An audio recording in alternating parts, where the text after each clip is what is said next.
윤석열 대통령이 취임 후 처음으로 참모진 개편에 나섰습니다. 핵심은 정책과 메시지의 혼선을 막는 데 둔 것으로 보입니다.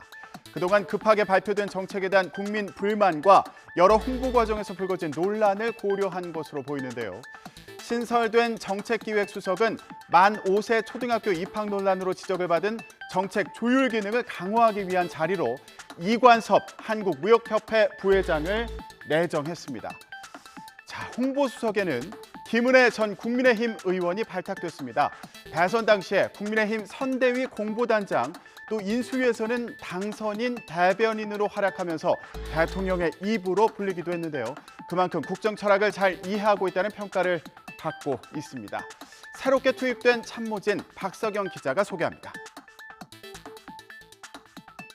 신설한 정책기획수석에는 관료 출신이자 탈원전 정책에 반대하며 한국수력원자력 사장 자리에서 물러났던 이관섭 한국무역협회 부회장을 발탁했습니다.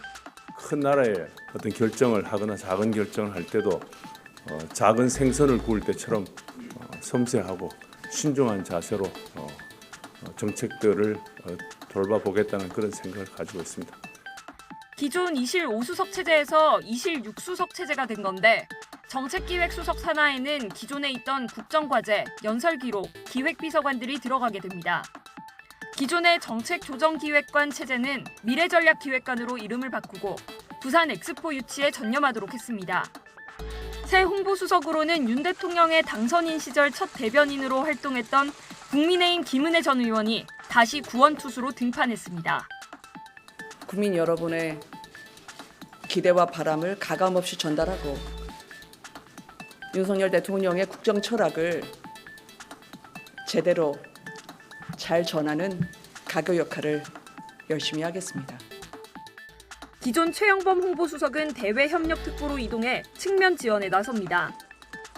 신인호 전 안보실 2차장이 일신상의 이유로 물러난 뒤 공석이던 자리에는 국방안보 분야 정책통으로 평가받는 임종득 육군예비역 소장이 기용됐습니다.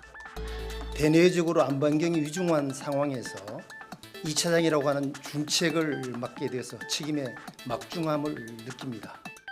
김대기 비서실장은 이번 개편을 문책성 인사가 아닌 생산성과 효율성을 높이는 과정으로 판단해달라고 말했습니다.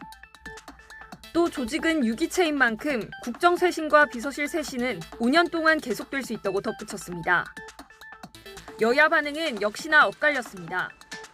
국민의힘은 민생과 민심을 더욱 챙기겠다는 대통령의 의지라며 지지했지만 더불어민주당은 인사참사를 부정하고 국민의 인적 쇄신 요구를 거부한 불통 인사라고 비판했습니다. 이런 가운데 김건희 여사를 둘러싼 논란에 대한 대책으로 특별감찰관을 도입하라는 요구도 있는데요. 대통령실은 국회에서 결정하면 100% 수용하는 것이란 입장을 밝혔습니다. 국회 추천을 받아서 대통령이 지명하고 인사청문회를 거쳐서 임명하는 만큼 앞으로 국회, 특히 민주당의 입장이 어떤지 주목됩니다.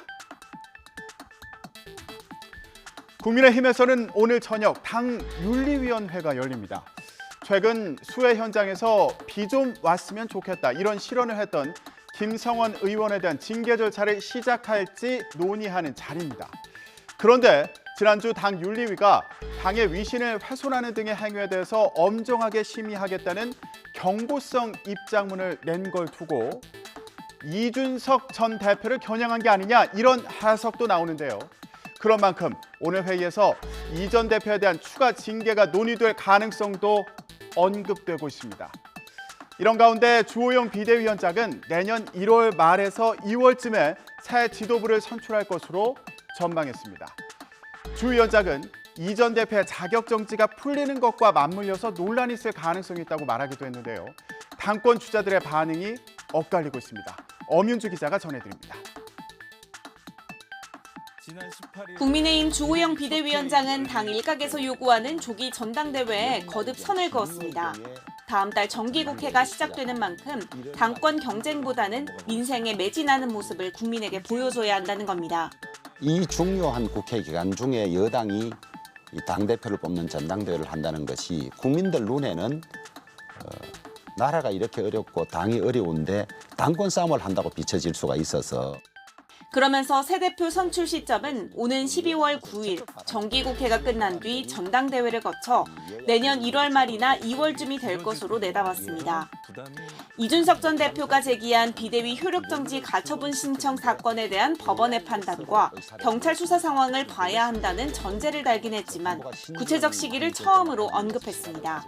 정기국회가 끝나고 나서 전당대회를 시작해야 하는 점에 대해서 많은 의원들이나 당원들이 공감을 하고 있기 때문에 네. 연말경 12월경에 전당대회를 시작하면 1월 말이나 2월경에 아마 새 지도부가 뽑힐 겁니다. 차기 당권 주자들의 반응은 엇갈리는 분위기입니다. 당장 조기 전대를 주장하는 김기현 의원은 해를 넘기면서까지 당의 비상 상황을 지속시킨다면 국정 동력의 상실로 이어질 수 있다고 직격탄을 날렸습니다. 반면 아직 당내 기반을 쌓고 있는 안철수 의원은 정기국회 이후 전당대회를 치르는 걸 마다할 이유가 없다는 입장인 것으로 전해졌습니다. 전대 개최 시점을 둘러싼 당권 주자들의 이해관계가 엇갈리는 만큼 오는 25일에서 26일 열리는 국민의힘 의원 연찬회에서도 격론이 오갈 것으로 보입니다. 비대위 체제 자체에 반대하는 이준석 전 대표는 연일 윤석열 대통령과 당내 친윤 그룹을 쏘아붙이고 있습니다. 2030 세대를 중심으로 당원 가입을 독려하며 우호 세력 확장에도 주력하고 있습니다. 네, 이런 이준석 전 대표의 언행을 두고 이런 반응도 나왔습니다.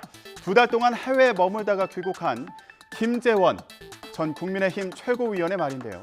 이준석 전 대표가 내부 총질이 아니라 등뒤에서 총을 쏜 것이고 그 피해자는 윤석열 대통령이라는 겁니다. 이 전 대표 자신이 대선 때 분탕질을 저지른 건 인정하지만 선거에서 승리했는데도 윤 대통령이 넘기지 않고 자신을 괴롭힌다는 주장을 이어가고 있다는 얘기입니다. 자, 이 전 대표는 피해 호소인일 뿐이다. 이렇게 평가하기도 했는데요. 여러분은 어떻게 보시나요? 전당대회가 진행 중인 민주당에서는 호남 지역 경선이 있었는데요. 민주당 텃밭 광주 전남 지역 경선에서도 이재명 의원이 박용진 의원을 큰 표차로 승리했습니다. 최고위원 선거에서도 이재명계 의원들이 선전한 것을 볼 수 있는데요. 호남 지역 권리당원이 민주당 권리당원의 3분의 1에 달하는 만큼 앞으로 남은 수도권 투표에도 영향을 미칠 거라는 관측도 있는데요. 하지만 민주당의 심장이라고까지 불리는 호남 지역 투표율이 30%대에 그친 건 이재명 후보에게도 부담일 거라는 분석도 나오고 있습니다. 전당대회 결과를 김승환 기자가 전해드립니다. 어머니의 사랑을 느꼈습니다.